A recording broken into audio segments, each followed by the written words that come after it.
Hi everyone! Today we will be going back to more scary Hmong folktale stories.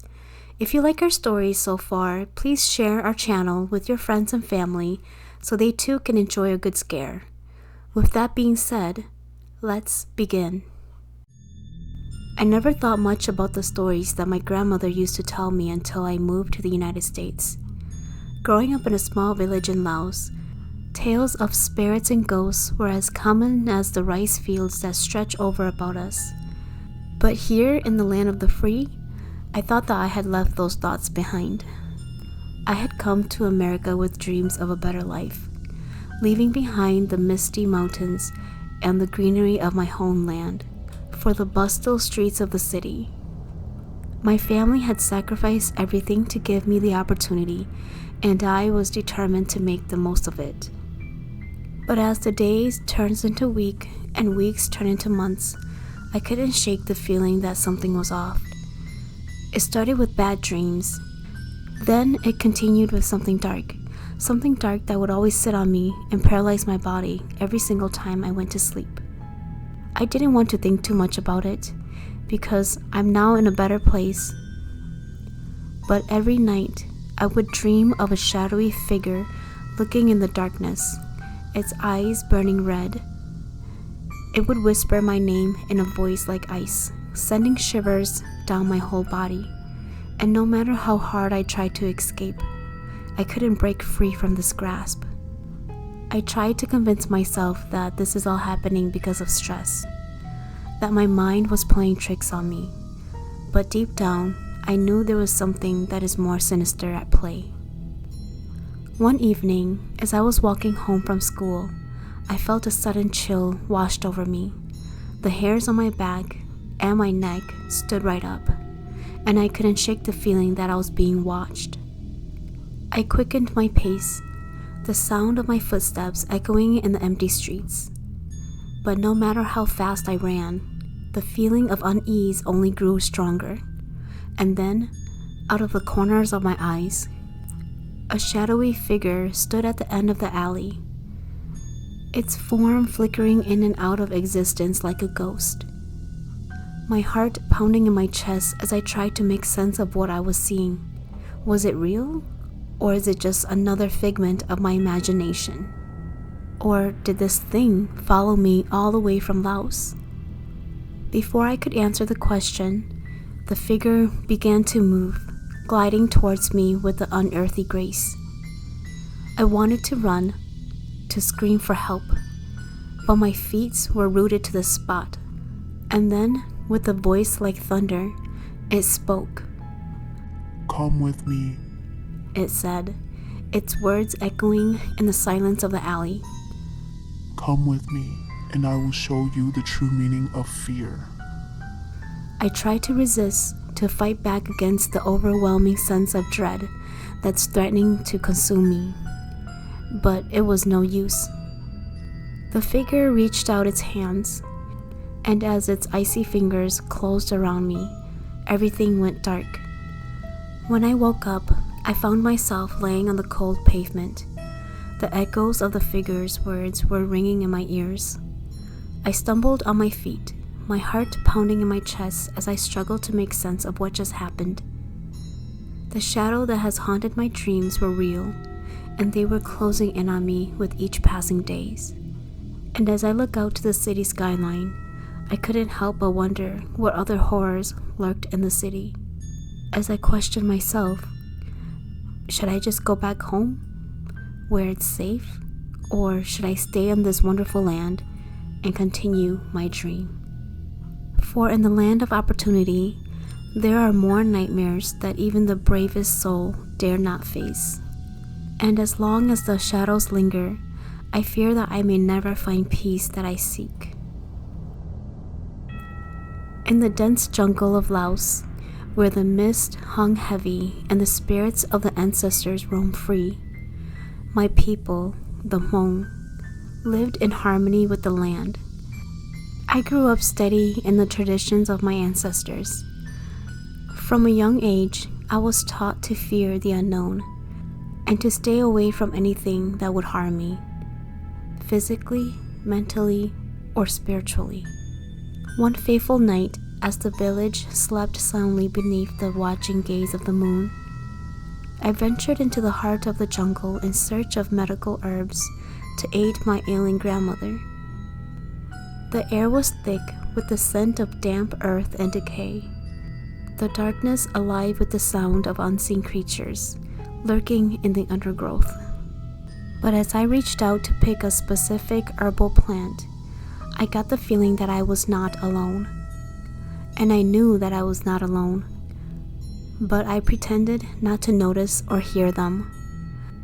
But they wanted to be known, so they started to throw sticks at me. One by one, these sticks were coming from all different directions. I tried to flee to escape whatever force that was stalking me in these dark forests. The forest seems to be shifting and changing around me, the path twisting and turning until I was hopeless, lost in the trees and the vines. And then, just as suddenly as it begun, the forest fell silent. The oppressive presence that had haunted me faded into the night. With trembling hands and a heavy heart, I made my way back to the safety of the village, vowing never to venture into the jungle alone, especially at night. But the darkness that had once lurked beyond the village borders soon found its way into our midst. Strange occurrences plagued our nights, whispers echoing through the roofs of our house, unseen hands brushing against our skin in the dead of the night. And then, one by one, the villagers began to disappear, their bodies found mutilated and twisted beyond recognition, their souls claimed by the darkness that lurks in the shadows.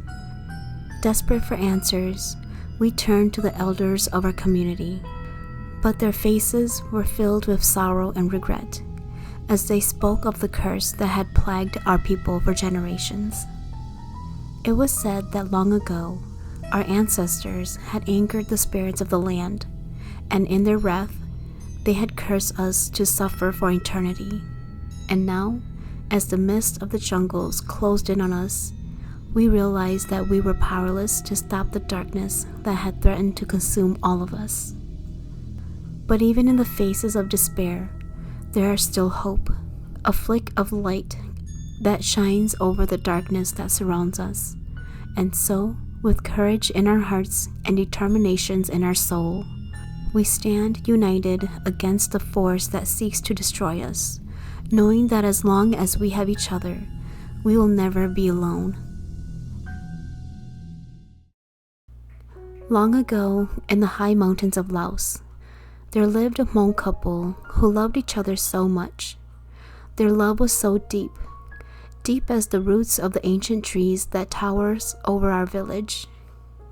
Ba and Jay, their names were whispered on the lips of our villagers, for they were known far and wide for their strong love for each other.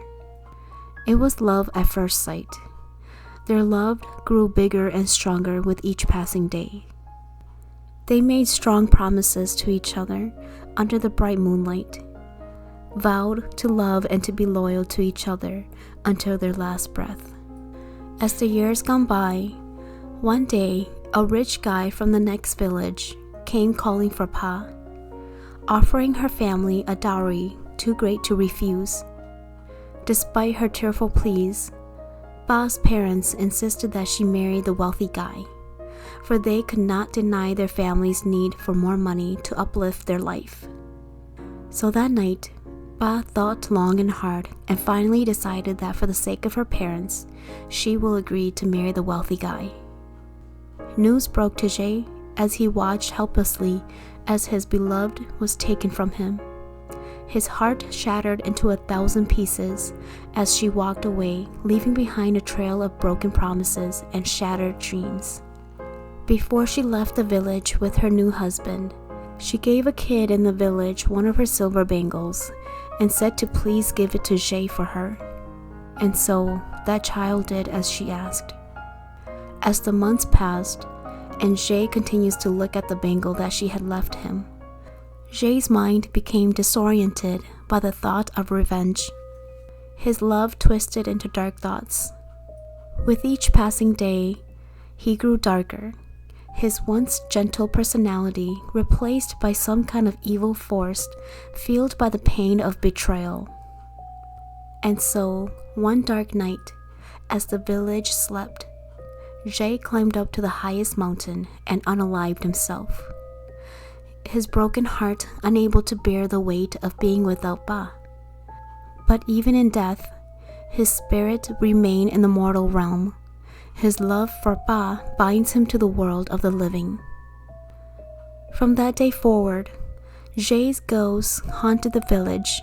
Every night, the villagers would hear his voice calling out for Ba. Ba, Ba, he would also appear in the dead of the night. Jay would roam around the village, searching and calling for Ba. When the villagers would peek to look at him, they would see Jay dressed up in a dirty Hmong clothes with a slouching back, walking barefooted slowly around the village. Ba, who is now married to her wealthy husband, lived in constant fear when she found out from her mother that her ex-boyfriend had passed away and is now haunting the village every single night, calling out her name. And after the mother had left, it had seemed that the mother had guided Jay to the way to find Ba. And now, every single night in Ba's village, she too can hear him calling out for her.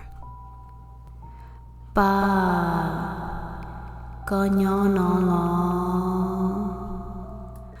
No matter where she turns, Jay's ghost was there. Ba was so frightened because Jay was not the human that she once knew and loved. He is a scary-looking ghost roaming her village, looking to take her with him. And then, one stormy night, as Ba lay trembling beneath her blankets, Jay's ghost appeared before her. Right when Jay appeared before her, the fireplace went out, and the whole room went dark. With a voice she had always remembered, he had spoke of their promises and the vows that they made to each other so long ago. Jay said, Ba, Shilung bo có thể cú nọ, ở nhà có chỉ cần thao cú mua, cú tuyên truyền cho có tao nên tê lại. In that moment, Ba realized the depth of her mistake, the betrayal weighing heavily upon her soul. She asked Jay for forgiveness, for a chance to make amends for the pain she had caused. Ba answered Jay, Jay, cô là yên do thiên thiệt có hẹn, có bộ bó tìa, cô là lo ổn định lịch sử, cô lúc xưa chính lúc có xưa. In that moment, Jay reached out to Ba and asked, Yoli Jay có thể tê loi, mua keo. Ba then reached out her hand, and Jay pulled her off the bed. In that very moment, Ba's physical body went limp, and she took her last breath.